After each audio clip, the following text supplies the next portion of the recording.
guys, welcome to PCube, where we watch and talk about music as classical musicians. Today's song we are very excited for. It's another Gordon Lightfoot. It's probably his most famous song. It's called "The Wreck of the Edmund Fitzgerald." We did one more Gordon Lightfoot. I think about a month ago.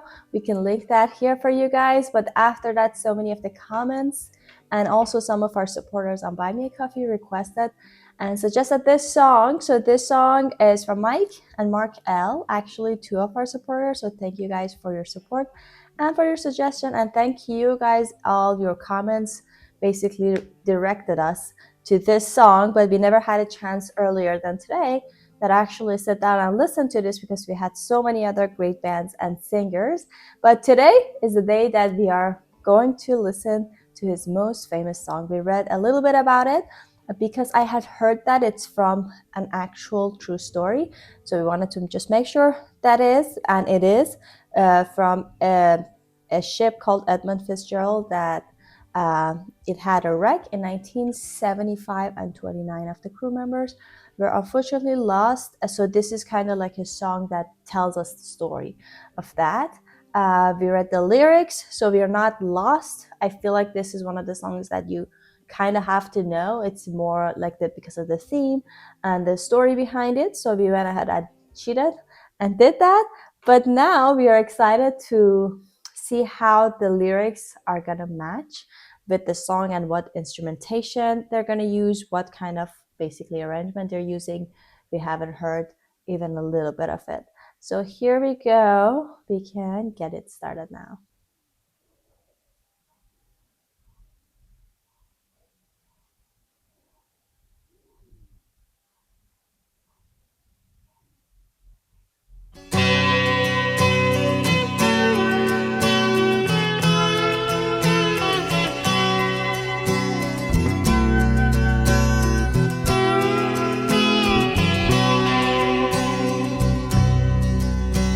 The legend lives on from the Chippewa on down of the big lake they call Gitchagumi. The lake, it is said, never gives up her dead when the skies of November turn gloomy. With a load of iron ore, 26,000 tons more than the Edmund Fitzgerald weighed empty. That good ship and true was a bone to be chewed when the gales of November came early. The ship was the pride of the American side, coming back from some mill in Wisconsin. As the big freighters go, it was bigger than most, with a crew and good captain well seasoned, concluding some terms with a couple of steel firms when they left fully loaded for Cleveland. Then later that night when the ship's bell rang, could it be the north wind they'd been feeling? Let's just wait here. I know that based on the lyrics that we looked up, there's not a lot of chorus happening. I mean, we can listen more and then really figure it out because there are just so many verses that really, I think that's the big difference for me, at least to my ears, structure wise, because I'm just the punchline or the chorus is just we have to wait for it if there is any for a long time. So it really builds up the tension in the story because it's just like basically it's just narrating a story here for us. It's not about necessarily like telling how this guy feels. It really feels like he's just like observing and just reading from a story. But I forgot how beautiful his voice was actually. I just remembered like his voice is one of the voices that I really like, kind of like not so super clean and polished. There's like a little texture to it. At the same time, it's very bold and very present. It's not, I don't know, it's very like warm at the same time. So it's really nice to hear his voice again. Yeah, with the voice thing, you said it perfectly, exactly. I have this feeling of also his voice, but I have to say, I don't know why, but the melodies that he was using to sing the lyrics, it reminded me so much of the of Phoebe's kind of, from Friends, the series from Friends, kind of singing style, especially in the song that she made for Christmas about the gifts that she wanted to give her friends.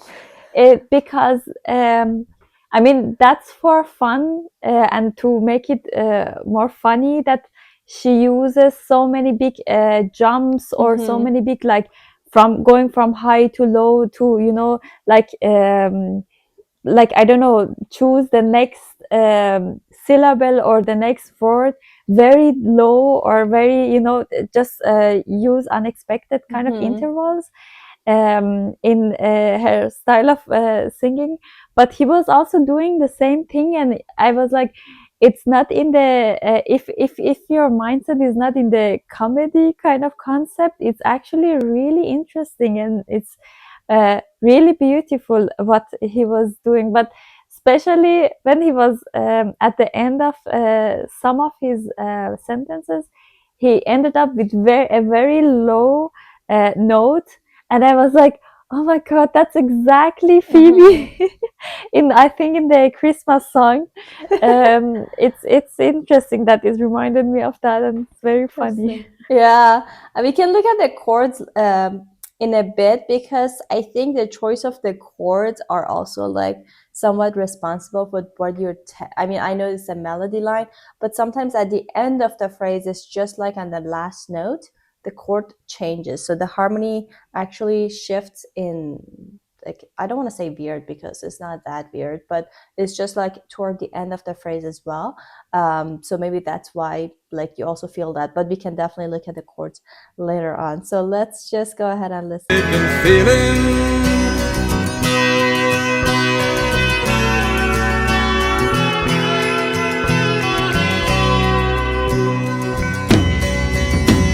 the wind in the wires made a tattletale sound, and a wave broke over the railing. And every man knew, as the captain did too, 'twas the witch of November come stealing. The dawn came late and the breakfast had to wait, when the gales of November came slashing. When afternoon came, it was freezing rain, in the face of a hurricane west wind.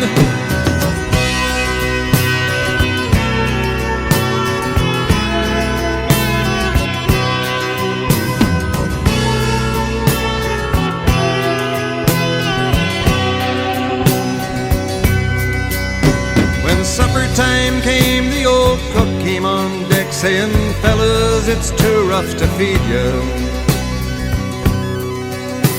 At 7 p.m. a main hatchway caved in. He said, fellas, it's been good to know you. Okay, sorry to pause in the middle of the story, but I just wanted to say something that I forgot, and then it came back kind of. It's just interesting that the guitar and his voice are kind of like the main roles on the star. Obviously, in the balance, you can hear them on top, but then there is like this, like, some little peeking in and out. Like, it was the strings in the first few verses that I think you've heard that, but now it's interesting that it switched to something electronic. It was like I don't know if you heard that or not. You said exactly what was in my mind. Yeah, I think it was maybe a synthesizer or a keyboard thing, but exactly, yeah, it has this electronic kind of quality, and it's like, like it's really, I don't know how to say it, but it has this feeling of galaxy or universe, or this kind of thing, that it's very big and very big space. And it's funny that it's not the main character, it's not even that loud, so that you can just hear it just like that. it's just a really smart part of it, but I think it makes a lot of difference, and it's adds so much interest, so many interesting qualities to this Yeah. to the song. Yeah, Yeah. exactly. Okay, let's go a little back and listen to it one more time. At 7 p.m. a main hatchway caved in. He said, fellas, it's been good to know ya. The captain wired in, he had water coming in, and the good ship and crew was in peril. And later that night, when his lights went out of sight, came the wreck of the Edmund Fitzgerald.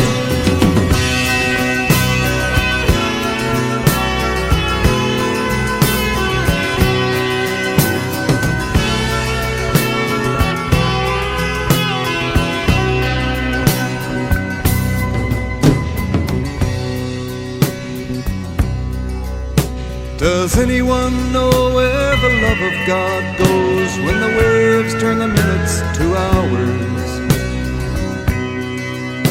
The searchers all say they'd have made Whitefish Bay if they'd put 15 more miles behind her. They might have split up or they might have capsized. They may have broke deep and took water. All that remains is the faces and the names of the wives and the sons and the daughters.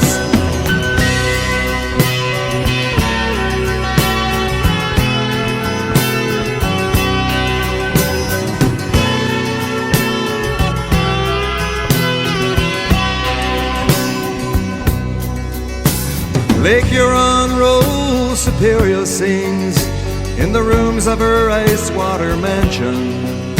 Old Michigan steams like a young man's dreams. The islands and bays are for sportsmen. And farther below, Lake Ontario takes in what Lake Erie can send her. And the iron boats go, as the mariners all know, with the gales of November remembered.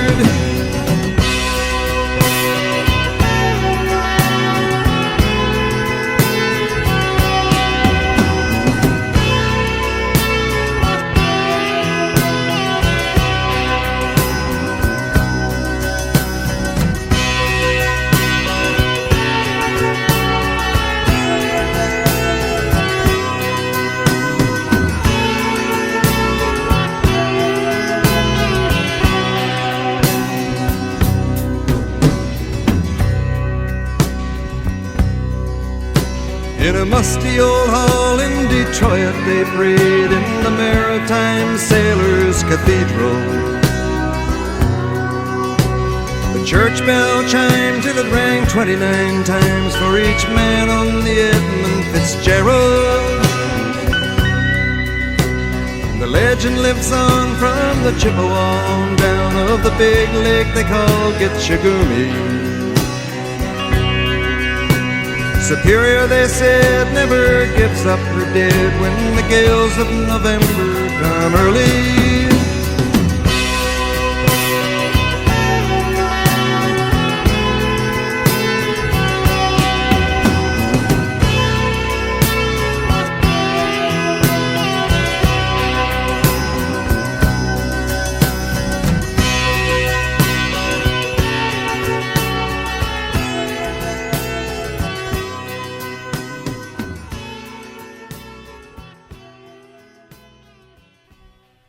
Wow, it's so interesting because he used mainly two types of ending of the sentence. Either he was going up or down.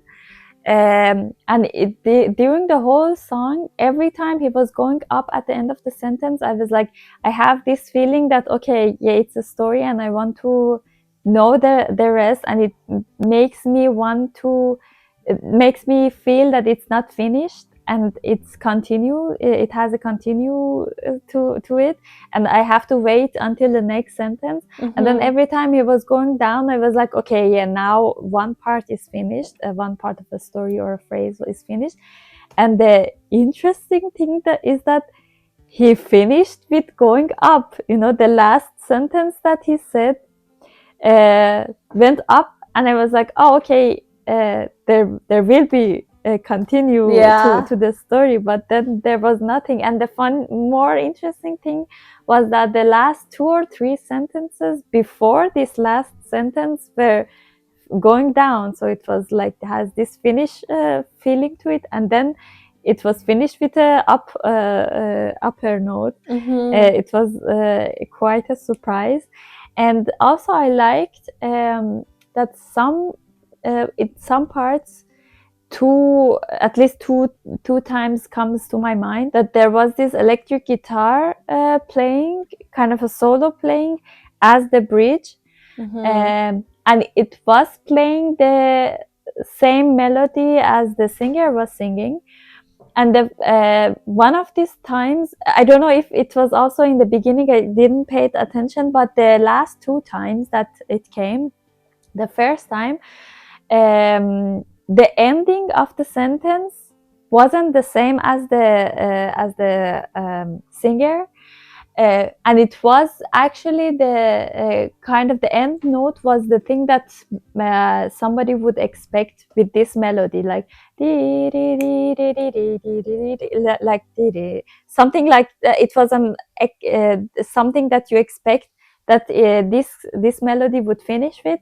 And I was like, it's so nice that the guitar is playing the same melody as the singer, but with just this kind of this change of one note, you are not like, oh, okay, it's the same and everything is the same. There is a touch of a creativity in it. And then the second time came and the guitar was playing it was finishing with the high, the note goes to the higher note exactly as the singer, and it was like also like the guitar wasn't playing the same thing, and so many other things was happening in this song that you could see that it's the same song, or you could think that it's all repeating itself, but with just a couple touch of like 1 or 2 notes different each time, or something like changing like that. It would has this feeling that no, it's not all repeating. It's actually interesting, and they did something creative here. And about the melody that he was singing, it was almost always the same melody, the thing that he was the melody that he was singing. And I think it really helped that you just listen to the story that he's saying, and not just like, oh, what a beautiful chord he made, or what a beautiful it was the melody was interesting and beautiful enough to catch you, and just take your attention, that listen to this. But it wasn't like really crazy every time, so that you just ignore what is he saying and just listen to the music or the melody. So I think it also helped with the storytelling. Yeah, that's right. You're right. Like the melody, and then I was looking at the chords right now because I was very curious to see like what is that harmony that is doing that kind of like weird feeling. And obviously, no surprise, is a suspended chord, which means like it's instead of A major that is kind of like feels like kind of like a stable chord, we have an A sus2, which means we don't have the third of the chord. So we have A, B, and E. So that's like the beginning. It starts with that, but also every time that melody goes up, as you said, it's kind of like a question. We have that chord with different voicings, obviously. But then whenever it goes down and it feels like a semi-resolution, we have E minor. So, and then the whole song is just revolves around 4 chords: G major, D major, A suspended, we never hear A major fully, and then E minor. And then it just like the order switches up every now and then. But then every verse, I think it's just the same pattern going up and down. And some phrases, they change like harmony 3 times in one phrase, and sometimes it's just one harmony throughout. But then it just every time it alternates between ending with an E minor and ending with an A suspended, like this A sus2. So that kind of like, I feel like it gives the feeling of a little bit, obviously suspension, because the chord is meant to do that, not give you the feel of relief, but also, as you said, question, not getting an answer. But also I feel like it also reflects the uncertainty of nature, because the whole song, the lyrics was talking about, this is something that, like, the force of nature is so much bigger than us. And all the, like the first verse where it was like laying down the storyline for us, that this lake, everybody knows that this legend, like, is just like, when November comes, like nobody can like survive or like fight with that.